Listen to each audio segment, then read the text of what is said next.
The White Old Maid, from Twice Told Tales by Nathaniel Hawthorne. Read by Bob Neufeld. The moonbeams came through two deep and narrow windows, and showed a spacious chamber, richly furnished in an antique fashion. From one lattice the shadow of the diamond panes was thrown upon the floor. The ghastly light through the other slept upon a bed, falling between the heavy silken curtains, and illuminating the face of a young man. But how quietly the slumberer lay!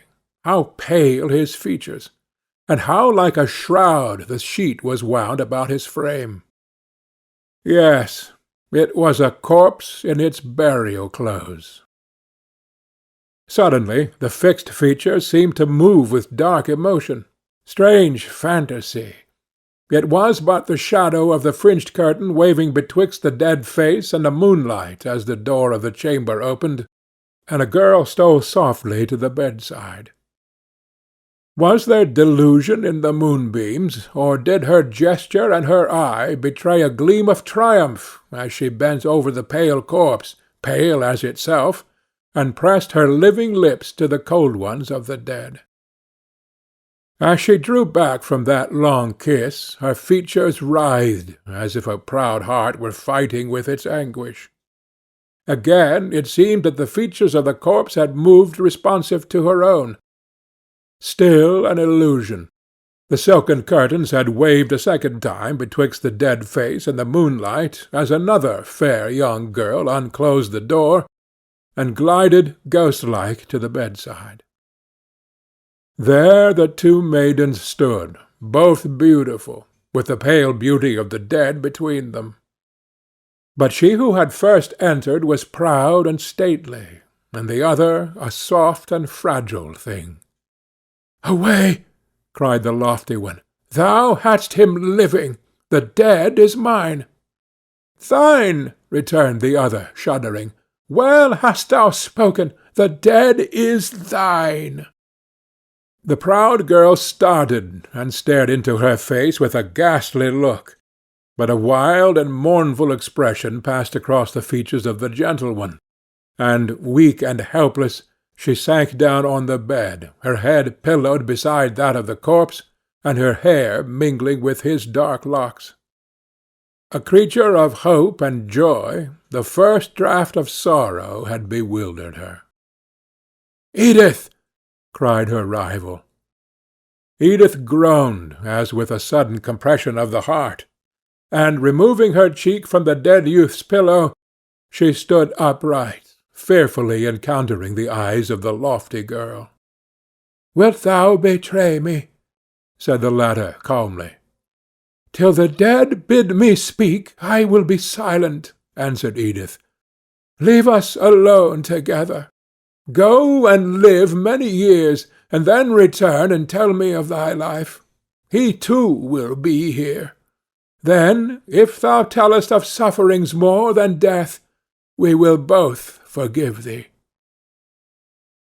"And what shall be the token?" asked the proud girl, as if her heart acknowledged a meaning in these wild words. "This lock of hair," said Edith, lifting one of the dark clustering curls that lay heavily on the dead man's brow. The two maidens joined their hands over the bosom of the corpse, and appointed a day and hour far, far in time to come for their next meeting in that chamber. The statelier girl gave one deep look at the motionless countenance and departed, yet turned again and trembled ere she closed the door, almost believing that her dead lover frowned upon her.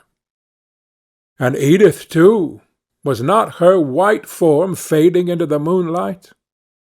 Scorning her own weakness, she went forth and perceived that a negro slave was waiting in the passage with a wax light, which he held between her face and his own, and regarded her, as she thought, with an ugly expression of merriment. Lifting his torch on high, the slave lighted her down the staircase and undid the portal of the mansion. The young clergyman of the town had just ascended the steps, and, bowing to the lady, passed in without a word. Years, many years, rolled on. The world seemed new again, so much older was it grown since the night when those pale girls had clasped their hands across the bosom of the corpse. In the interval, a lonely woman had passed from youth to extreme age, and was known by all the town as the Old Maid in the Winding Sheet. A taint of insanity had affected her whole life, but so quiet, sad, and gentle, so utterly free from violence, that she was suffered to pursue her harmless fantasies unmolested by the world with whose business or pleasures she had naught to do. She dwelt alone, and never came into the daylight except to follow funerals. Whenever a corpse was borne along the street, in sunshine, rain, or snow, whether a pompous train of the rich and proud thronged after it, or few and humble were the mourners, behind them came the lonely woman in a long white garment which the people called her shroud. She took no place among the kindred or the friends, but stood at the door to hear the funeral prayer, and walked in the rear of the procession as one whose earthly charge it was to haunt the house of mourning, and be the shadow of affliction, and see that the dead were duly buried. So long had this been her custom, that the inhabitants of the town deemed her a part of every funeral, as much as the coffin-pall or the very corpse itself, and augured ill of the sinner's destiny, unless the Old Maid in the Winding Sheet came gliding like a ghost behind. Once, it is said, she affrighted a bridal party with her pale presence, appearing suddenly in the illuminated hall just as the priest was uniting a false maid to a wealthy man before her lover had been dead a year. Evil was the omen to that marriage. Sometimes she stole forth by moonlight, and visited the graves of venerable integrity and wedded love and virgin innocence, and every spot where the ashes of a kind and faithful heart were mouldering. Over the hillocks of those favoured dead would she stretch out her arms with a gesture as if she were scattering seeds, and many believed that she brought them from the garden of paradise, for the graves which she had visited were green beneath the snow and covered with sweet flowers from April to November. Her blessing was better than a holy verse upon the tombstone. Thus wore away her long, sad, peaceful, and fantastic life, till few were so old as she, and the people of later generations wondered how the dead had ever been buried or mourners had endured their grief without the Old Maid in the Winding Sheet.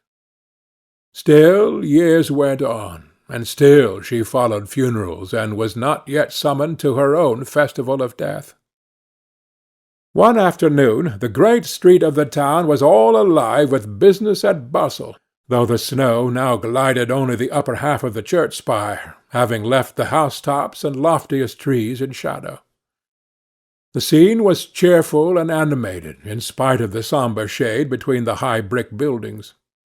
Here were pompous merchants in white wigs and laced velvet, the bronzed faces of sea-captains, the foreign garb and air of Spanish Creoles, and the disdainful port of natives of old England, all contrasted with the rough aspect of one or two back settlers negotiating sales of timber from forests where axe had never sounded.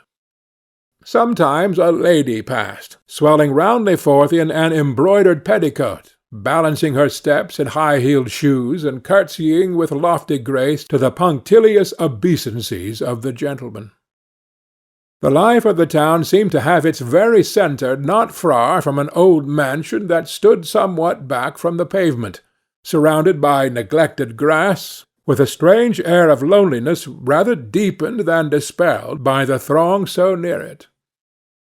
Its site would have been suitably occupied by a magnificent exchange or a brick block lettered all over with various signs, or the large house itself might have made a noble tavern, with the King's Arms swinging before it, and guests in every chamber, instead of the present solitude. But, owing to some dispute about the right of inheritance, the mansion had been long without a tenant, decaying from year to year, and throwing the stately gloom of its shadow over the busiest part of the town.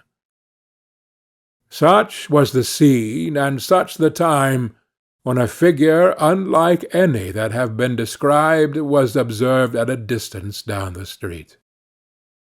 "I espy a strange sail yonder," remarked a Liverpool captain. "That woman in the long white garment." The sailor seemed much struck by the object, as were several others, who at the same moment caught a glimpse of the figure that had attracted his notice. Almost immediately the various topics of conversation gave place to speculations in an undertone on this unwonted occurrence. "Can there be a funeral so late this afternoon?" inquired some. They looked for the signs of death at every door, the sexton, the hearse, the assemblage of black-clad relatives, all that makes up the woeful pomp of funerals. They raised their eye also to the sun-gilt spire of the church, and wondered that no clang proceeded from the bell, which had always tolled till now when this figure appeared in the light of day. But none had heard that a corpse was to be borne to its home that afternoon, nor was there any token of a funeral except the apparition of the old maid in the winding sheet. "What may this portend?" asked each man of his neighbor. All smiled as they put the question, yet with a certain trouble in their eyes, as if pestilence, or some other wide calamity, were prognosticated by the untimely intrusion among the living of one whose presence had always been associated with death and woe. What a comet is to the earth was that sad woman to the town. Still she moved on, while the hum of surprise was hushed at her approach, and the proud and the humble stood aside, that her white garment might not wave against them. It was a long, loose robe of spotless purity. Its wearer appeared very old, pale, emaciated, and feeble, yet glided onward without the unsteady pace of extreme age. At one point of her course a little rosy boy burst forth from a door, and ran with open arms toward the ghostly woman, seeming to expect a kiss from her bloodless lips. She made a slight pause, fixing her eye upon him with an expression of no earthly sweetness, so that the child shivered, and stood awestruck rather than affrighted, while the old maid passed on. Perhaps her garment might have been polluted even by an infant's touch. Perhaps her kiss would have been death to the sweet boy within the year. "She is but a shadow," whispered the superstitious. "The child put forth his arms, and could not grasp her robe." The wonder was increased when the old maid passed beneath the porch of the deserted mansion, ascended the moss-covered steps, lifted the iron knocker, and gave 3 raps. The people could only conjecture that some old remembrance, troubling her bewildered brain, had impelled the poor woman hither to visit the friends of her youth, all gone from their home long since and forever, unless their ghosts still haunted it, fit company for the old maid in the winding sheet. An elderly gentleman approached the steps, and reverently uncovering his grey locks, essayed to explain the matter. "None, madam," said he, "have dwelt in this house these 15 years agone. No, not since the death of old Colonel Fenwick, whose funeral you may remember to have followed. His heirs, being ill agreed among themselves, have let the mansion-house go to ruin." The old maid looked slowly round with a slight gesture of one hand and a finger of the other upon her lip, appearing more shadow-like than ever in the obscurity of the porch. But again she lifted the hammer, and gave, this time, a single rap. Could it be that a footstep was now heard coming down the staircase of the old mansion, which all conceived to have been so long untenanted? Slowly, feebly, yet heavily, like the pace of an aged and infirm person, the step approached, bore distinct on every downward stair, till it reached the portal. The bar fell on the inside. The door was opened. One upward glance toward the church spire, whence the sunshine had just faded, was the last that the people saw of the old maid in the winding sheet. "Who undid the door?" asked many. The question, owing to the depth of shadow beneath the porch, no one could satisfactorily answer. 2 or 3 aged men, while protesting against an inference which might be drawn, affirmed that the person within was a negro, and bore a singular resemblance to old Caesar, formerly a slave in the house, but freed by death some 30 years before. "Her summons has waked up a servant of the old family," said one, half seriously. "Let us wait here," replied another. "More guests will knock at the door anon. But the gate of the graveyard should be thrown open." Twilight had overspread the town before the crowd began to separate or the comments on this incident were exhausted. One after another was wending his way homeward, when a coach, no common spectacle in those days, drove slowly into the street.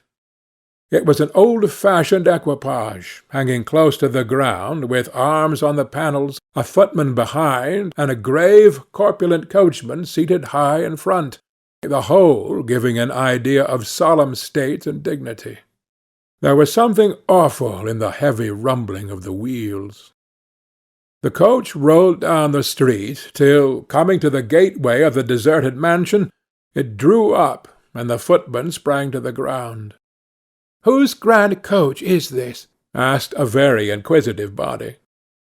The footman made no reply, but ascended the steps of the old house, gave 3 taps with the iron hammer, and returned to open the coach door. An old man, possessed of the heraldic lore so common in that day, examined the shield of arms on the panel. "Azure, a lion's head erased between 3 flowers de luce," said he, then whispered the name of the family to whom these bearings belonged.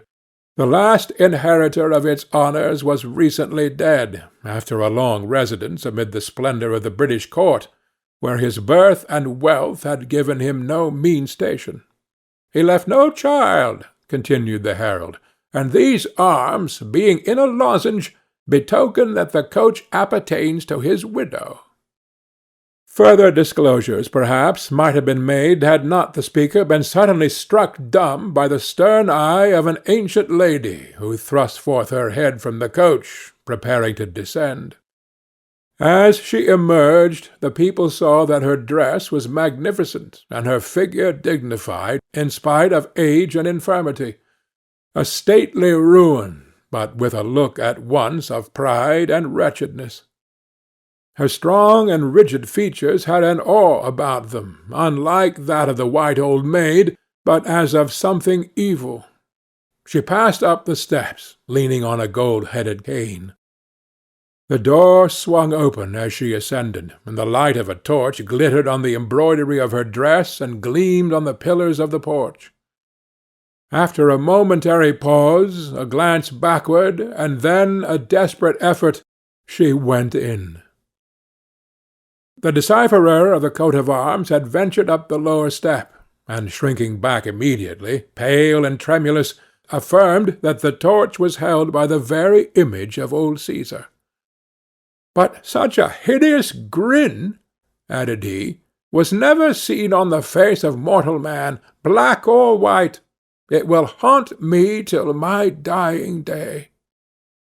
Meantime, the coach had wheeled round with a prodigious clatter on the pavement, and rumbled up the street, disappearing in the twilight, while the ear still tracked its course.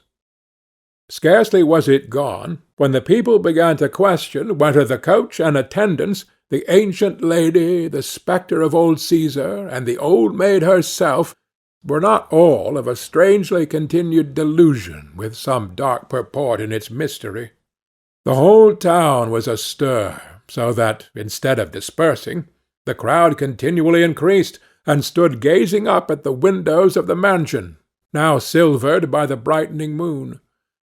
The elders, glad to indulge the narrative propensity of age, told of the long-fated splendour of the family, the entertainments they had given, and the guests, and even titled and noble ones from abroad who had passed beneath that portal. These graphic reminiscences seemed to call up the ghosts of those to whom they referred. So strong was the impression on some of the more imaginative hearers that 2 or 3 were seized with trembling fits at one and the same moment, protesting that they had distinctly heard 3 other raps of the iron knocker. "Impossible!" exclaimed others. "See, the moon shines beneath the porch, and shows every part of it, except in the narrow shade of that pillar. There is no one there." "Did not the door open?" whispered one of these fanciful persons. "Dost thou see it too?" said his companion, in a startled tone. But the general sentiment was opposed to the idea that a third visitant had made application at the door of the deserted house. A few, however, adhered to this new marvel, and even declared that a red gleam like that of a torch had shone through the great front window, as if the negro were lighting a guest up the staircase. This, too, was pronounced a mere fantasy. But at once the whole multitude started, and each man beheld his own terror painted in the faces of all the rest. "What an awful thing is this!" cried they.